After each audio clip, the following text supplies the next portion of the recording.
Hi, my name is Allison Kinney-Walker, and I am a assistant professor at Nebraska Methodist College in Omaha, Nebraska. And I am going to be sharing with you my presentation for the Microcredential Community Engagement Fundamentals. And I first wanted to say I am really excited to be doing this. And I went through this past year the process of being part of a communities of practice on the community engagement fundamental microcredential. And I just wanted to say that that was such an extremely helpful experience. And all of my colleagues who were in my cohort, I really appreciated their thoughts and insights as we worked through these competencies. So a lot of what I've learned and I'll share with you today comes from some of their thoughtful insights as well. I've been at Nebraska Methodist College for about 11 years. I've been a faculty member for the last 5. We will jump into the 9 competencies that I'll be talking about today.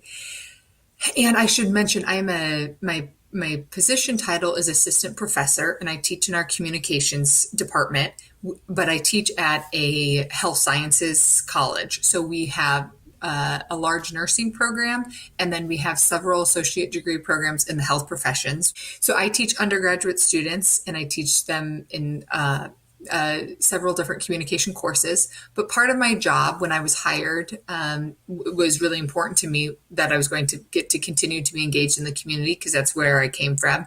And I have release time in my contract for service learning. And so I've been the service learning liaison at Nebraska Methodist College for the past 5 years. And in that role, I work with other faculty members who want to do service learning, as well as work with the community and other community organizations. And as part of that, I am the liaison for our regional campus compact, as well as our what we call the Metro Area Service Learning Coalition, which is other colleges and universities in the Omaha metro area. And so a lot of what I will be talking about today comes from my work as both as a professor who teaches service learning, but then also as, in addition, my administrative roles as service learning liaison. So the first competency is knowledge of various conceptualizations of community and a working definition of community engagement. I want to start with talking about various conceptualizations of community. And I think it's important because I think people come at this work thinking about community in a lot of different ways. For me, when I first was introduced to the idea of service learning and community engagement when I was in college, I was really thinking global, and I wanted to be sent to the poorest parts of the world and help those who were the most vulnerable, the most disenfranchised. And so I did get to travel to South America and all parts of the United States in different areas of both urban and rural poverty. And that's really what I thought. I thought of community in a very, very large sense. And I still think that's a really valuable way to envision community. And I think there are colleges and universities across the country who do some really great international work and domestic work in other parts of the country. But since being at Nebraska Methodist College, my idea of community has become much more localized. And now when I think about community, I'm thinking very specifically about Omaha, and even more specifically about Eastern Omaha. As many cities are, we are very segregated in Omaha. And when I think about community, I'm thinking specifically about those in those communities who are most vulnerable. In terms of the definition of community engagement, I think perhaps there's lots of great definitions out there, but the one that I like to use and at our institution we use is the Carnegie Community Engagement Classification definition. And in 2015, Nebraska Methodist College received the Carnegie Community Engagement Classification. And so I think that's an appropriate one to use. It states community engagement describes collaboration between institutions of higher education and their larger communities for the mutually beneficial exchange of knowledge and resources in a context of partnership and reciprocity. And I highlighted the words that I think are most important there because sometimes they get left out. And first is mutually beneficial. I think it's so important that when we do community engagement work that we are really making sure that we are not just looking for experiences and opportunities that will be beneficial for our students in terms of their learning, but what is going to be equally beneficial to the community. and to the community organization that we're going to be partnering with. And that goes hand in hand then with the second part, that it is a true partnership, which we'll talk about later, and that there is reciprocity. Second competency talks about what a knowledge of a set of guiding principles for ethical and effective community engagement. And in going through this work, and especially in our COP, one of the resources that we were provided was the Introduction to Service Learning Toolkit from Campus Compact. And in that resource, there is this list of guiding principles from Kendall from 1990. And I think they still are extremely relevant and appropriate for today. I won't go through all of them, but a couple that I want to point out. The second one is saying that that effective community engagement provides structured opportunities for people to reflect critically on their experience. And I think that is perhaps one of the most important parts of community engagement, but also one that is the easiest to leave out. And especially in the rush in terms of academia, in terms of all the other things students are asked to do, required to do, assessments that need to be taken, often the critical reflection is left out. Perhaps there might be a time to debrief about the experience, but that critical reflection that asks students, why was this experience important and what are you going to do about it, is sometimes left out. And I think that's an essential piece for community engagement. The other one that I think is really important is that we allow for those with needs to define those needs. So the community organization or the community partner articulate what their needs are, not the instructor or the college or university or department coming in and saying, here's what you need and here's how we can provide it for you. It is very patronizing and condescending and hurtful to the communities when we treat them in that way. And the movement over the past several decades or couple decades to move towards this asset-based or recognizing the assets that communities have, I think is really important. And one way we can do that is by allowing them to define their own needs and then working hand in hand to how can we help address those needs, while also recognizing how the community has some built-in strengths and abilities to address those needs as well. The last one I want to mention is the participation with diverse populations. And I think that's especially important in Omaha, where we are pretty homogeneous in parts of our city, and our college population is very homogeneous. We have majority white female students. And so I think it's important that when we seek out opportunities for civic community engagement, that we are looking for opportunities to be in communication, conversation, connection with people from other backgrounds. I also wanted to share some other principles of effective community engagement that I came across that I think are also important. And these are from Nadine Cruz. And they're the corollary diversity principles that go hand in hand with the previous, or that go hand in hand with the principles from Kendall. There's two of them that I wanted to share. Number 3 states, a program committed to diversity recognizes that some people may not view themselves primarily in terms of need. Further, that the concept of need may be contested by those who view themselves as having borne the cost of historical legacies of colonialism, slavery, patriarchy, and other forms of subjugation and oppression. And I think that it goes back to what I said about the importance of letting those with needs define those needs, and not coming in as the savior or the person who's going to fix all their problems, and they're the ones that need us. Again, that's patronizing and condescending. And as I'll mention, it furthers this concept of white supremacy. And so understanding that is, I think, an important principle to be considering with in terms of community engagement.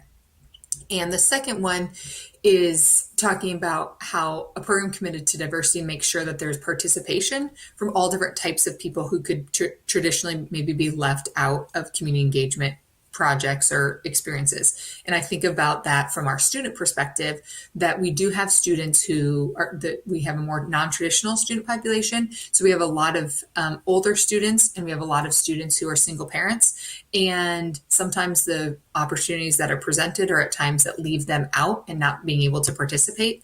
And that's same with the community. That there are different community organizations or members of the community that may not be able to participate due to other constraints. And so being aware of those and making sure that we're doing the best we can to include all of the community. Competency number 3 is knowledge of different modes of public service and civic engagement. I am sharing this list from the Center for Career and Community Engagement at Lewis and Clark College. I think it's a really inclusive list of all the different types of community engagement. I know when I first came into this work, I really just thought of service, direct service. And so that might be part of a course, but it also might be going on a service trip or doing weekly service at a site. And my idea of community engagement was really limited to that. That the biggest thing is just to recognize that there are lots of different ways to do community engagement or civic engagement. And there's lots of different ways that faculty and staff and students may be getting involved in community engagement, and not to just say students need to be taking service learning courses or students need to be doing a research project, that there's lots of different ways that they might be able to fulfill this idea of community engagement. And so things like advocacy and education, capacity building, political involvement, socially responsible and professional behavior, which I think is important in terms of the code of ethics that our students as healthcare professionals are going to be taking. And so helping them think about their professional behavior as a healthcare provider is a way to demonstrate civic engagement. And then philanthropic giving, which is something that our student organizations do quite well in terms of finding an organization to support through philanthropy. And then participation in associations as well is another way to be engaged through civic engagement. Number 4 is the ability to explain how effective community partnerships are related to the community engagement work of a college or university campus. And one of the most helpful resources I found during my experience this past year with the Communities of Practice was a report sent to us from the Campus Compact of Iowa. It was called Perceptions of Partnership Report, and they had a couple of summary reports, and one of them was this list of things that they found through their research regarding effective community partnerships. And so I think all of them are important, but the ones that I want to highlight are the importance of investing time and capacity and just how difficult that can be. So I know from my experience with just a course-based service learning project, working just with one other community partner and developing a project for a course, that it takes a lot of additional time and effort on both the faculty member and then also the community organization. And then it's also more time intensive on the student's part. And so I think sometimes that is what holds people back. But I think once you put in the time and the effort and the people power, the rewards of that outweigh dramatically the effort that it takes to get it started. But I think, like they mentioned in this report, it's important to acknowledge and plan from that at the beginning and to recognize what's really doable and possible based on the time restraints that you as the faculty member or as the community organization might have. I think another important consideration is the complexity of higher education. So a lot of the community organizations that we're working with and serving are small nonprofits who don't have a lot of staff. And so that puts a limit on their time. And so having a lot of hoops that those organizations have to jump through in order to partner with us can be a barrier, and it can also be very off-putting, and it can prevent a really great partnership from coming to fruition. So I think the more that we can do in higher ed to minimize that complexity, to take away those barriers, to make it easier to partner, I think that is a really good step that can happen to help create more effective partnerships.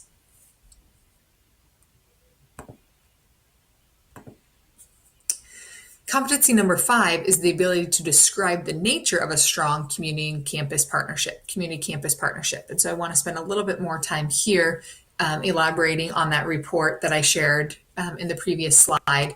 From that report, they came up with 6 recommendations in order to create a strong partnership. And I think these are really helpful guides for us in terms of considering creating a strong partnership. And the first I want to focus on is their first recommendation, which is focus on quality over quantity. I know, again, at our institution, we often are really excited about and promote the number of different community organizations we work with and the different projects that we have going on.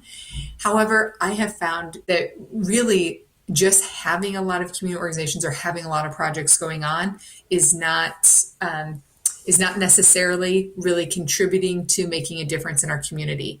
And so I think when we're able to focus on having quality partnerships, that is where the true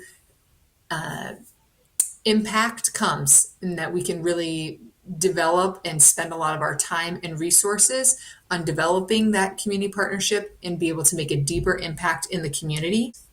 Another important part of this strong community partnership is the move from reciprocity to co-creation. So I mentioned reciprocity in that in the definition for community engagement, but this idea of moving towards co-creation, I think, is really essential. And it's the idea that the community partner is helping us to create the project and helping us to create the design and how things will happen.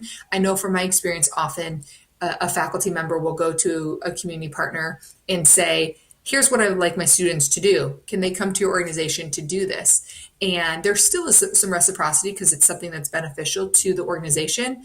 But I think a better move is for the faculty member to go to the community organization and say, hi, I would really like to work with you. I think the work that you're doing is great. And I think that what our students can learn from you and that we may be able to provide a benefit to your organization as well. How could we do this? And then to really start from the very beginning of having the community organization involved in the creation of the project.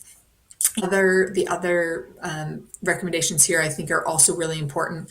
The last I'll mention is the importance of student preparation and accountability. I think that in the midst of all the things that faculty members have to do, sometimes that gets left as undone. And so I think it's important that faculty or staff who are leading students in any type of community engagement work, that there is strong preparation. And one thing that we've been doing that I think has really helped is before a service learning project, I really want to make sure the students are educated about the project and the community organization. And so I've invited the directors of the community organizations that we're working with to come in and talk to the students, share about their organization, share about their mission. Often they'll bring a promotional video or some other materials to share with the students so they have a sense of the greater scope of the organization and their mission and how the work that this project that we're doing with them fits into that overall mission. And I think that can be helpful for a stronger partnership.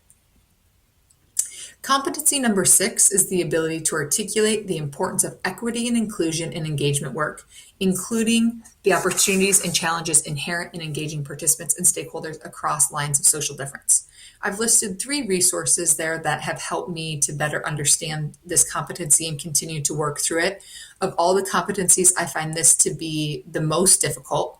And I think that comes from the fact that I do identify as a white, cisgender female, heterosexual, a member of the upper middle class, educated, able-bodied, and have really experienced all sorts of privilege throughout my entire life.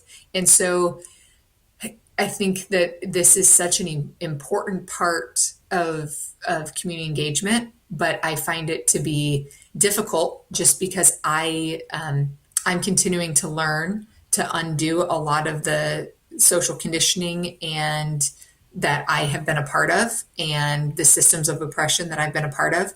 And I feel like this is a lifelong work for me. But this going through this experience has helped me make some gains towards this.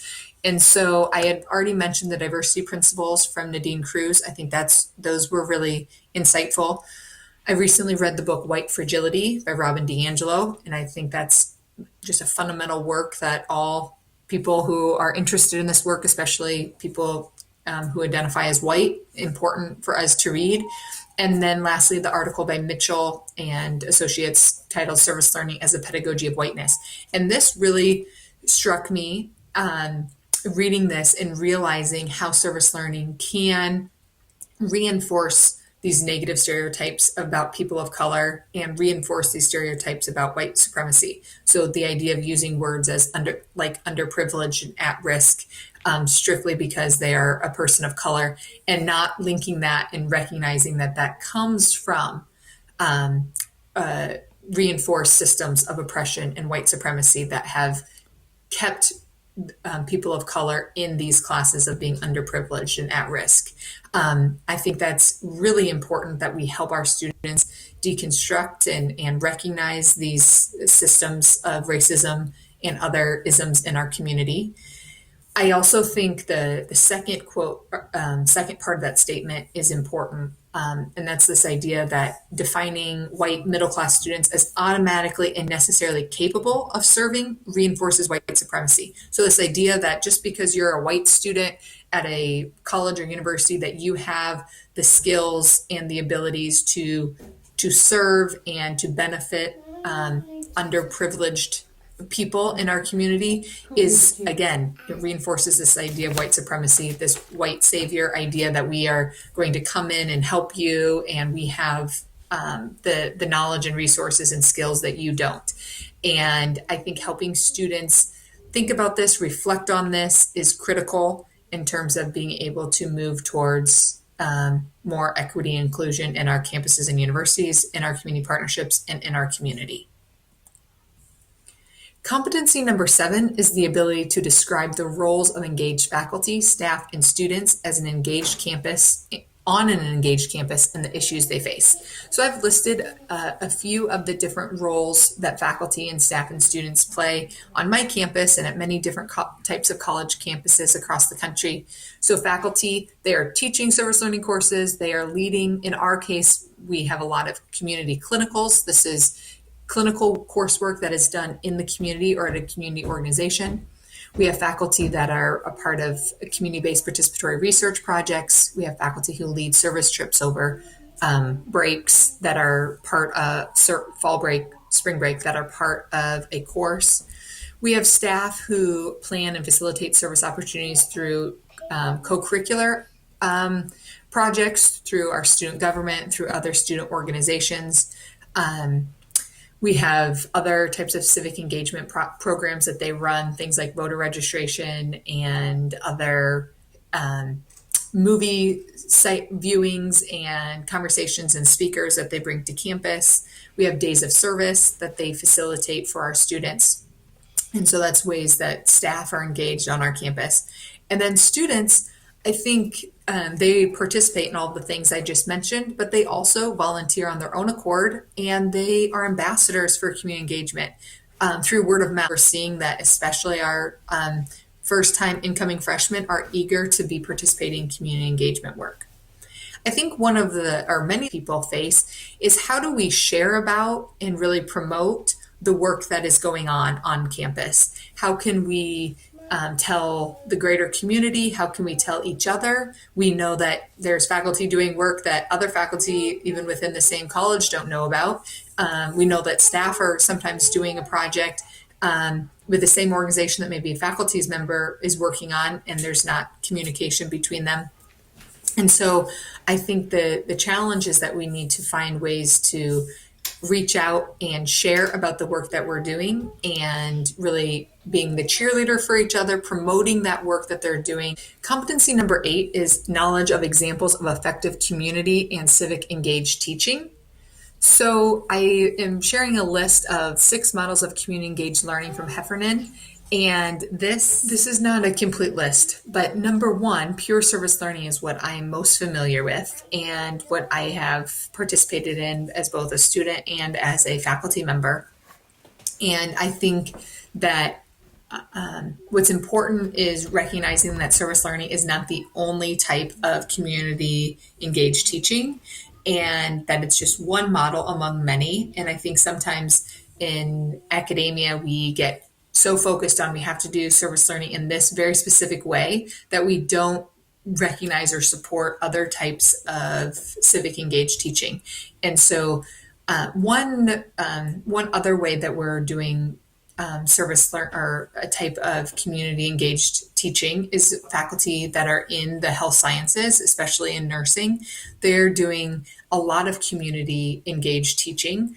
It would fall, I think, under the discipline based service learning, but we are having our students learn about different types of nursing in the community through lots of community engagement work. And so I think that there's lots of ways that faculty can be involved in effective community and civic engaged teaching. Competency number 9 is knowledge of examples of effective community and civic engaged research. And it comes from a document from Clayton Hurd of Campus Compact titled Public Scholarship. And he lists 5 different types of civic engaged research.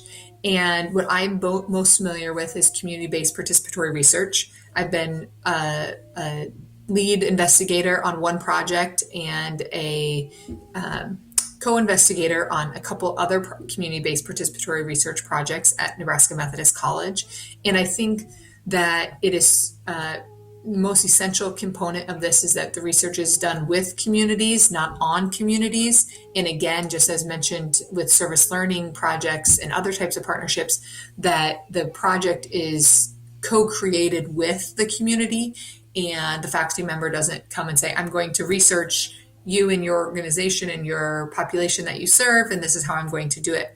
But really working together with the community partner to develop a research project that will be beneficial to the organization and to the community. And I think that that is a challenge again because it's time intensive and it takes a lot of effort on both the community organization and the faculty members' part, but the benefits of having a true community-based participatory research project outweighs the challenge of how it can be time intensive on the front end. There's lots of other great types of community and civic engaged research. We at Nebraska Methodist College have been involved in public interest scholarship. I myself have not been on that team, but I'm aware of the work that they're doing specifically on lead testing in Omaha. Eastern Omaha is a Superfund site, and so there we have high levels of lead in our soil, and we know that we have a lot of younger children in our community that have high levels of lead that has a lot of serious health consequences. And the purpose of that research is to shed light on this issue and to make it accessible to a wider audience, but then also to inform public policy and to encourage more cleanup of the soil, more cleanup of the lead that is still present in our community, and making sure that people who are potentially affected by high levels of lead are aware of that and are getting tested and getting the health resources that they need. So that is a important project that's going on. That's important to recognize all different types of civic engaged research, and not just because I'm most familiar with community-based participatory research, not to exclude or not support the other types of research that's going on campus, and to really try to lift it all up and be a cheerleader and supporter of all the different types of research that is happening on our campuses. I have shared my references on this slide. I wanted to take a moment to thank the Campus Compact team for offering the opportunity to go through these micro-credentials. It's been a great learning experience for me. And again, a thank you for facilitating the communities of practice, which was an incredibly important part of my journey through this micro-credential. Thank you for your time.